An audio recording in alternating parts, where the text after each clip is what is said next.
Bonjour frères et sœurs, je voulais parler aujourd'hui du semeur et du moissonneur, mais surtout du semeur. Il y a des semeurs, il y a aussi des moissonneurs. Il y a des moissonneurs qui sont des semeurs et il y a des semeurs qui sont des moissonneurs. Dieu fait ce qu'il veut.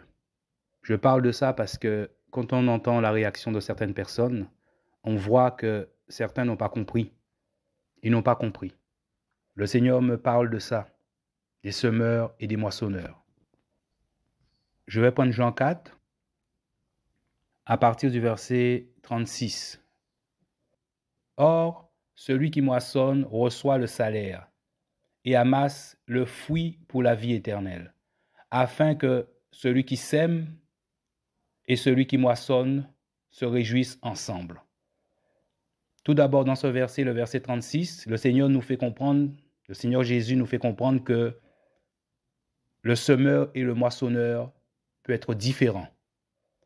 Il dit, celui qui moissonne reçoit le salaire et amasse le fruit pour la vie éternelle, afin que celui qui sème et celui qui moissonne se réjouissent ensemble. Donc, il fait une différence entre celui qui sème et celui qui moissonne. Et il dit au verset 37, « Ce que l'on dit d'ordinaire est vrai en ceci. L'un sème et l'autre moissonne. » Donc là, il nous montre clairement qu'il y a des semeurs et il y a des moissonneurs. Et il dit, je vous ai envoyé moissonner là où vous n'avez pas travaillé. Là, il parle des moissonneurs. Parce que beaucoup dans des bâtiments, il y a des gens qui viennent se baptiser dans leur bâtiment. Et ils pensent que ces gens ont été convertis grâce à eux. Et ils commencent à mépriser ceux qui sont dehors, que Dieu envoie dehors, mes frères et sœurs. Et ils disent, ah, c'est pas comme ça qu'il faut évangéliser, c'est pas comme ça qu'il faut faire, il faut pas parler aux gens dans les trains, dans les métros, il faut pas déranger les gens. C'est ce qu'on entend, mon frère, ma sœur. Or, ces milliers de personnes, mes frères et sœurs, qui évangélisent dans les trains, dans les métros, dans les bus, la plupart du temps, ces gens sont des enfants de Dieu. Ils ont aussi l'esprit de Dieu, mon frère, ma sœur. Ils ont l'esprit de Dieu. Si ce qu'ils faisaient n'était pas correct, le Saint-Esprit leur aurait dit déjà qu'il faut arrêter. Or, le Seigneur dit, ouvre ta bouche, je la remplirai. Tous ces hommes qui sont dans les trains, dans les métros, même dans les avions des fois, quand le Seigneur leur dit, ouvre ta bouche, toi qui es moissonneur, qui es dans ton bâtiment, tu attends que les gens viennent.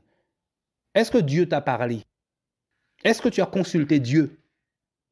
Parce que ces gens reçoivent des informations de Dieu qui leur dit, ouvre ta bouche, parle de moi.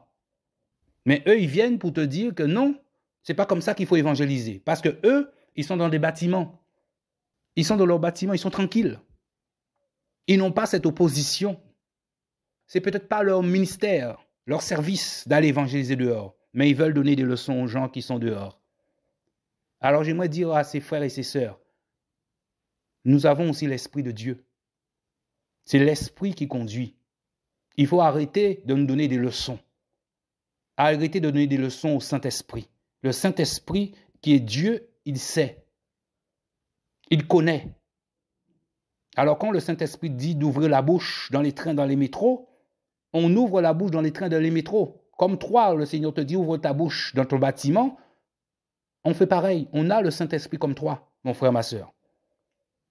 Ce n'est pas ta méthode qui est bonne. C'est la méthode du Saint-Esprit. Il fait comme il veut. Parce que c'est ça qu'on entend. C'est cette pensée qui est diffusée. Ah, il ne faut pas annoncer l'évangile dans les trains, dans les métros, dans les gares, dans les RER, mais dans le monde entier, il y en a plein. Alors si ça ne venait pas du Saint-Esprit, vous pensez bien que le Seigneur l'aurait déjà dit. Le Seigneur dit à Jérémie, ouvre ta bouche, crie à plein gosier. Annonce à mon peuple ses transgressions, ses péchés, ses iniquités. Dans Proverbe, la Bible dit que la sagesse crie dans les carrefours. Il ne dit pas que la sagesse murmure, il dit crie. Il dit même que, insensé, vous êtes en train d'aller vers la mort. Venez vers moi. Donc la sagesse crie. Quand Jésus était dehors, la Bible nous dit qu'il y avait au moins 5000 hommes. Et on nous parle que des hommes, sans compter les femmes et les enfants, qui étaient beaucoup plus nombreux, qui sont toujours beaucoup plus nombreux. Jésus ne murmurait pas. Il criait pour que tout le monde entende. Quand tu as 100 personnes à côté de toi, il faut déjà parler plus fort. Mais 5000, sans compter les femmes et les enfants, il faut encore crier beaucoup plus fort. Donc, il y a des semeurs et des moissonneurs. Alors, toi qui es semeur, mon ami, fais ce que Dieu te demande de faire. Si Dieu te demande de crier dans les rues, crie dans les rues. Et même parmi les semeurs, il y a plusieurs sortes de semeurs. Il y a ceux qui sèment en criant. Il y a d'autres qui vont plus doucement, comme le Seigneur les conduit. C'est le Saint-Esprit qui conduit ses enfants. Nous avons du mal à comprendre que Dieu a agi de plusieurs façons avec ses enfants. On est dans un bâtiment, beaucoup de gens nous écoutent, on commence à penser qu'on est Dieu. Donc, on commence à donner des leçons à tout le monde. Ah, c'est pas comme ça il faut faire ça comme ça. En fait, il ne faut pas faire comme toi tu fais, mais comme moi je fais. Tu es qui? Tu es qui? Tu es Dieu ou tu es juste un membre du corps, comme moi-même? Tu es qui? Donc, arrêtons de donner des leçons aux gens qui bossent, que le Seigneur utilise. Le Saint-Esprit est là pour les corriger, comme toi, il t'a corrigé un jour. Donc, il y a des semeurs, il y a des moissonneurs. Mon frère, ma soeur, si tu es dans un bâtiment et il y a des gens qui viennent dans ton bâtiment, mon frère, ma soeur, se faire baptiser ou autre, sache que ces gens n'ont pas entendu l'évangile la première fois dans ton bâtiment. La quasi-totalité a entendu la parole de Dieu autre part. Soit dans un autre bâtiment où quelqu'un d'autre leur a parlé, ou dans la rue, il a entendu crier Jésus, ça l'a touché. Donc il y avait des semeurs. Même des fois, quand tu cries dehors, tu sèmes la parole de Dieu, comme Dieu te le demande, toi qui es un semeur, qui est le semeur qui crie, parce qu'il y a plusieurs types de semeurs. Après, tu vois, il y a des gens qui viennent après toi. Le Seigneur les envoie pour moissonner maintenant, ou pour encore semer et moissonner. Et c'est comme une harmonie. Il ne faut pas commencer à donner des leçons aux gens. La parole dit bien que je vous ai envoyé moissonner là où vous n'avez pas travaillé. Tu n'as rien semé. Tu n'as pas travaillé. Et là, tu viens moissonner.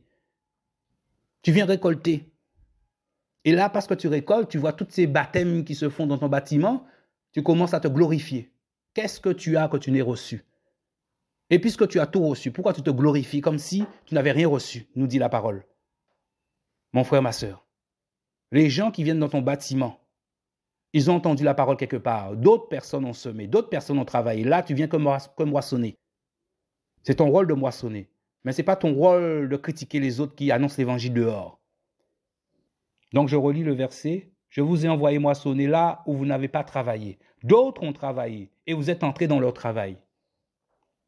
On est devenu connu, on a oublié qu'on était petit. Parce qu'on est devenu orgueilleux. On croit qu'on est Dieu. Et c'est ça le problème. Quand on met la fonction devient une position. Quand on se met au-dessus de tout le monde. Alors que nous sommes des frères. Mais malheureusement, il y a certains dire que nous sommes des frères. Non. Ça les gêne. Mes frères et sœurs, il y a des semeurs et il y a des moissonneurs. Et même parmi les semeurs, il y a plusieurs types de semeurs. Le Seigneur peut te demander de crier. Comme Jérémie qui criait, qui n'arrêtait pas de crier. Toute sa vie, il a crié, Jérémie. Il y a d'autres qui viennent te parler un peu plus doucement. Il y a d'autres qui viennent d'une autre façon. Mais que le moissonneur et le semeur se réjouissent ensemble, nous dit la parole de Dieu. Et toi qui es dans un bâtiment, ne pense surtout pas que la personne qui vient se baptiser dans ton bâtiment, c'est la première fois qu'il entend la parole. Tu n'es que là pour moissonner. C'est ton rôle de moissonner. Et laisse le Saint-Esprit conduire ses enfants. Tu n'es pas Dieu. Alors c'est ça que j'avais un peu sous le cœur. Le Seigneur me faisait comprendre, il y a des semeurs et il y a aussi des moissonneurs. Toi, tu cries, tu sèmes. Les gens te disent après, des semaines après, les gens te disent, ah oui, je t'ai entendu parler, ce que tu dis est vrai. Même là, quand tu annonces l'évangile, tu entends des gens qui te disent ce que tu dis est vrai, tout ça. Mais d'autres vont venir. Et là, ton cœur a déjà été touché. Ton cœur est disposé. Dieu a disposé ton cœur par rapport à ce que tu as entendu. Et le Seigneur va envoyer des moissonneurs maintenant pour te ramener. C'est le corps de Christ. Dieu travaille encore.